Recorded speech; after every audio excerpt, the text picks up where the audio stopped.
Hi, this is Moby Dick by Herman Melville, Chapter 4, The Counterpane.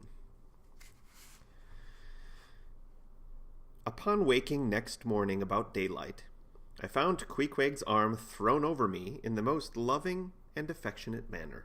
You had almost thought I had been his wife.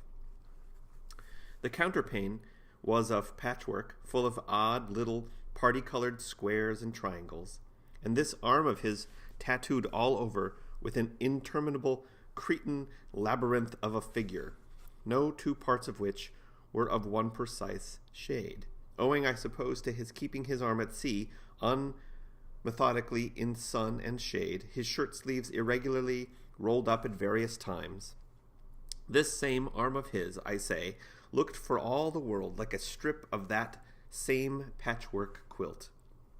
Indeed, partly lying on it, as the arm did when I first awoke, I could hardly tell it from the quilt. They so blended their hues together, and it was only by the sense of weight and pressure that I could tell that Queequeg was hugging me. My sensations were strange. Let me try to explain them. When I was a child, I well remember a somewhat similar circumstance that befell me. Whether it was a reality or a dream, I never could entirely settle. The circumstance was this. I had been cutting up some caper or other. I think it was trying to crawl up the chimney, as I had seen a little sweep do a few days previous, and my stepmother, who, somehow or other, was all the time whipping me or sending me to bed supperless. My mother dragged me by the legs out of the chimney and packed me off to bed, though it was only 2:00 in the afternoon of the 21st June, the longest day in the year in our hemisphere. I felt dreadfully. But there was no help for it, so upstairs I went to my little room in the 3rd floor, undressed myself as slowly as possible so as to kill time, and with a bitter sigh got between the sheets. I lay there dismally calculating that 16 entire hours must elapse before I could hope for a resurrection. 16 hours in bed.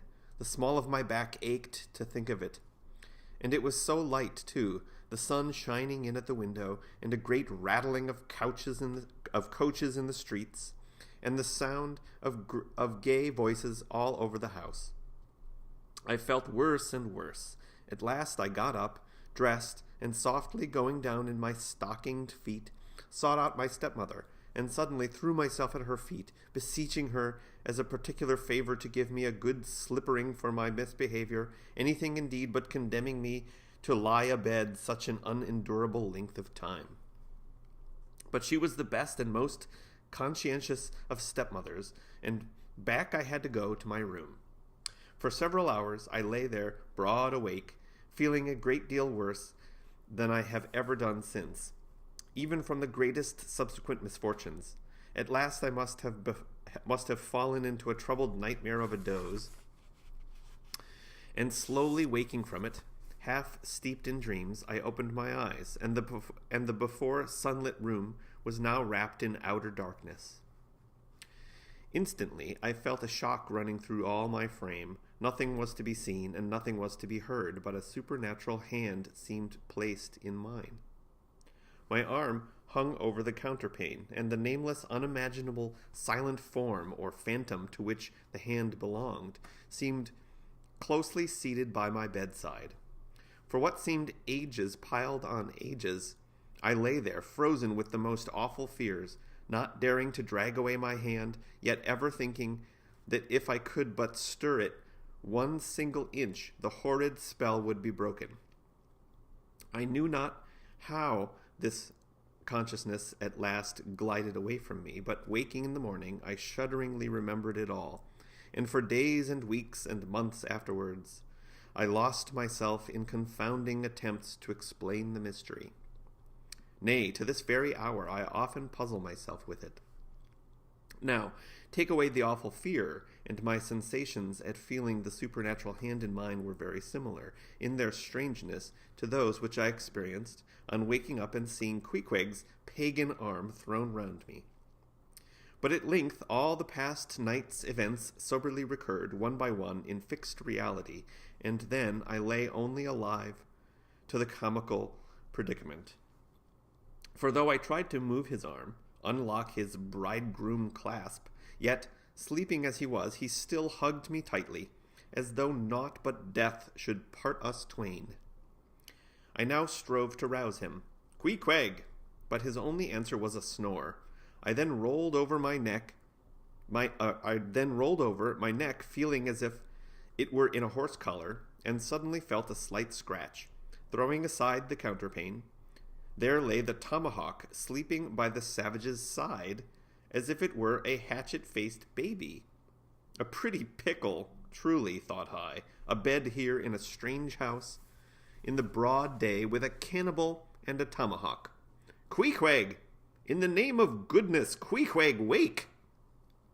At length, by dint of much wriggling, and loud and incessant expostulations upon the unbecomingness of his hugging a fellow male in that matrimonial sort of style, I succeeded in extracting a grunt, and presently he drew back his arm, shook himself all over like a Newfoundland dog, just from the water, and sat up in bed, stiff as a pikestaff, looking at me and rubbing his eyes as if he did not altogether remember how I came to be there, though a dim consciousness of knowing something about me seemed slowly dawning over him.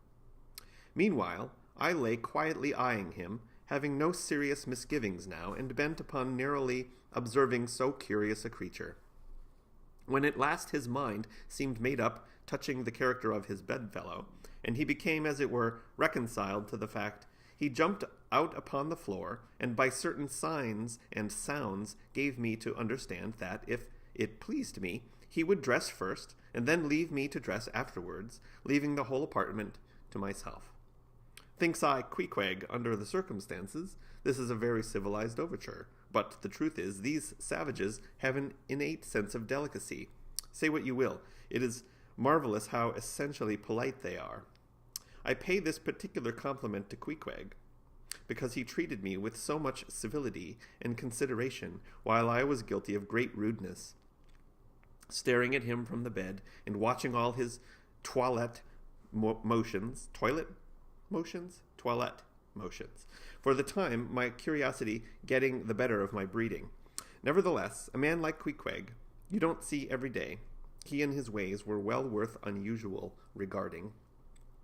He commenced dressing at top by donning his beaver hat, a very tall one, by the by, and then, still minus his trousers, he hunted up his boots. What under the heavens he did it for, I cannot tell, but his next movement was to crush himself, boots in hand and hat on, under the bed, when from sundry violent gaspings and strainings, I inferred he was hard at work booting himself, though by no law of propriety that I ever heard of is any man required to be private when putting on his boots. But Queequeg, do you see, was a creature in the transition state, neither caterpillar nor butterfly. He was just enough civilized to show off his outlandishness in the strangest possible manner. His education was not yet completed. He was an undergraduate. If he had not been a small degree civilized, he very probably would not have troubled himself with boots at all. But then, if he had not been still a savage, he never would have dreamt of getting under the bed to put them on. At last he emerged with his hat very much dented and crushed down over his eyes, and began creaking and limping about the room as if, not being much accustomed to boots, his pair of damp, wrinkled cowhide ones, probably not made to order either, rather pinched and tormented him at the first go off of a bitter cold morning. Seeing now that there were no curtains to the window, and that the street being very narrow, the house opposite commanded a plain view into the room, and observing more and more the indecorous figure that Queequeg made, staving about with little else but his hat and boots on, I begged him as well as I could to accelerate his toilet somewhat, and particularly to get into his pantaloons as soon as possible. He complied, and then proceeded to wash himself. At that time in the morning, any Christian would have washed his face, but Queequeg, to my amazement, contented himself with restricting his ablutions to his chest, arms, and hands. He then donned his waistcoat, and taking up a piece of hard soap on the washstand center table, dipped it into water and commenced lathering his face. I was watching to see where he kept his razor, when lo and behold, he takes the harpoon from the bed corner, slips out the long wooden stock, unsheaths the head, wets it a little on his boot, and striding up to the bit of mirror against the wall, begins a vigorous scraping, or rather harpooning, of his cheeks. Thinks I, Queequeg, this is using Roger's best cutlery with a vengeance. Afterwards, I wondered the less at this operation when I came to know of what fine steel the head of a harpoon is made, and how exceedingly sharp the long, straight edges are always kept. The rest of his toilet was soon achieved, and he proudly marched out of the room, wrapped up in his great pilot monkey jacket, and sporting his harpoon like a marshal's baton.